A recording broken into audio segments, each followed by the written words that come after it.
Alright, so good afternoon. So if you are now planning to do the content creation or mag-vlog dito sa social media and balak mong bumili ng mga ganitong wireless microphone pero yung gamit mo is naka iPhone 14, 13 or 14 below, which is yung port niya is lightning, tapos yung binili nyo is yung ganito na DJI Mic Mini, which is naka type C siya. So pwede mo rin siyang magamit kahit na bilhin nyo to. So all you have to do is bumili kayo ng ganitong adapter or OTG. So ayan, so as you can see, ganyan yung ganyang itsura. Meron siyang pang headset at meron siyang pang mic dito. So meron ganito na plain lang. So wag yun yung bilhin nyo, kundi yung ganito talaga, yung may ganitong yan, may ganitong mga ano dito, ayan, mga icon, kasi ito yung ginagamit or ito lang yung gumagana dito. So I am using this one sa mga 1 year na, and ito yung voice ko. So hindi ko pa to nilagay. So try natin na pakinggan kung ano ba yung difference between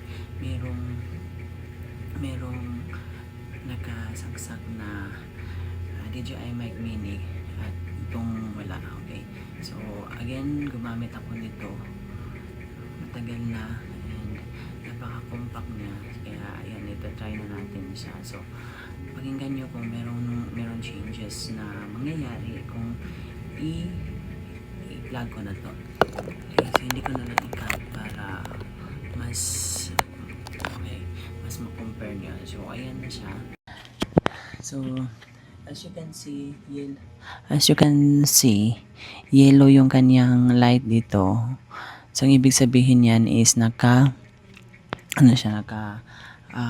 noise cancellation. So na-enable yung noise cancellation niya. Tapos pag gusto mong i-mute, may nakalagay dito na blue, which is mute yun. So try natin.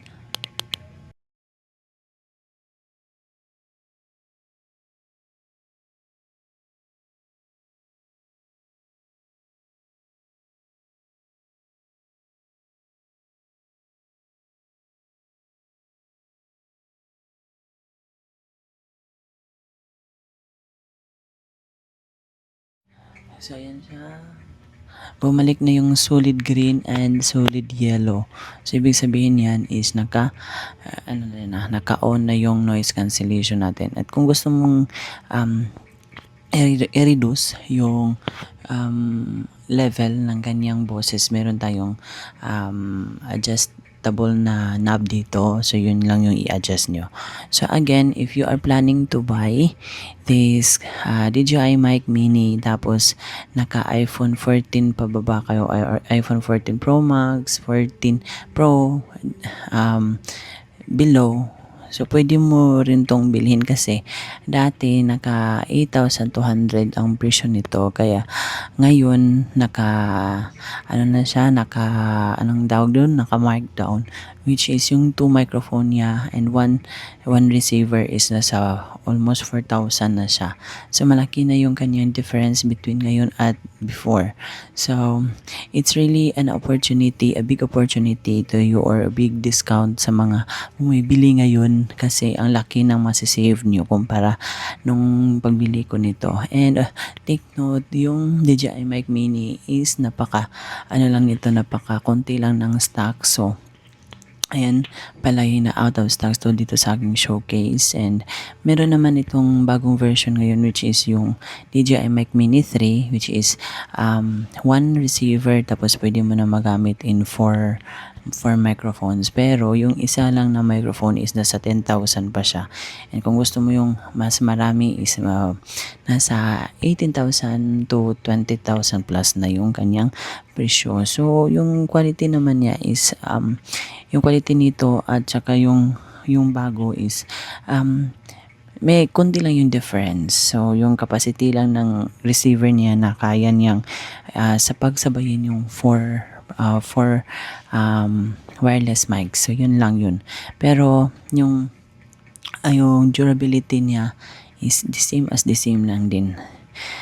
So, again, if you are planning to do the content creation ngayon, kasi nga nauso na tong pagba-vlog ngayon, so this one is really ideal for you. So, this is a good investment, guys, sa atin, lalong-lalo na kapag nag-umpisa tayo, kasi kung gusto talaga natin na magkaroon ng sulit or worth it na tools or na equipment para sa ating pag-vlog, why not we invest this kind of may mic or wireless mic na talagang magbibigay sa atin ng magandang quality, magandang audio quality, and pwede mo siyang gamitin malayo, and basta malayo yung kanyang distance, na klarong-klaro yung kanyang boses. Meron namang maraming available na wireless microphone which is lower the price, kaya lang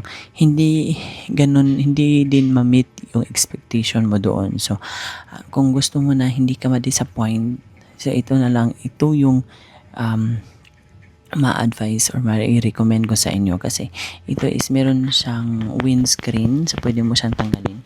Kung ayaw mong gumamit ng windscreen, so it's really up to you, pwede mo itong matanggal. And take note ha, yung windscreen niya is hindi basta-basta na ta. Yan. So, ayan yung windscreen niya, guys. Meron siyang, yung kinuha ko is dalawang microphone. So, ito yung kanyang charging case. Ito yung isang microphone. Ayan. So, yung isa is black ang color. Actually, dalawa yung black, dalawa din yung gray. And yung ginamit ko ngayon is isang gray, isang black, para mas ma-identify ko kung saan na ba yung nagagamit ko. So, kapag ilagay mo to, mas lang siya, madali lang siyang ikabit. Ayan. Pag narinig mo na yung boses, ibig sabihin yan is naka-attach na siya. Alright. So, meron din siyang magnet, guys. If you are planning to have a voice over or video ka while on while nasa loob ng mall, tapos nahihiya kang humawak nito, so pwede mo lang siya ilagay dito sa loob. Ayan, so magnet yan, so hindi na nakikita na nadadala ka ng wireless microphone. In short, very minimal lang yung niya. Tapos yung magnet niya is hindi din basta-basta natatanggal. Pwede mong i-clip. Ayan. Pwede mong i-magnet din ng paganito. Ayan siya. Kung nasa iyo na kung anong gusto mo or anong preference mo sa paggamit nito. And then, diba? Napaka sulit, and grabe, hindi ka manghinayang sa pera na ini-invest mo para dito, guys. Okay, so again, if you are planning to buy a mic mini na talagang yung quality niya is pang world class, yung pang yung maganda talaga yung kanyang quality, this is really recommended for you. So ulit na to, proven and tested ko na ito, gamit ko na ito halos isang taon na, and ngayon is advantage sa mga mag-check out ngayon, kasi mas malaki yung discount na ma-avail ninyo, lalo na kapag yung mga vouchers na lumabas dyan is i-claim nyo. Okay, so vouchers for the item itself and also for the shipping. So again, guys, this DJI Mic Mini is my highly recommendation for all of you guys. So see you and have a nice vlogging.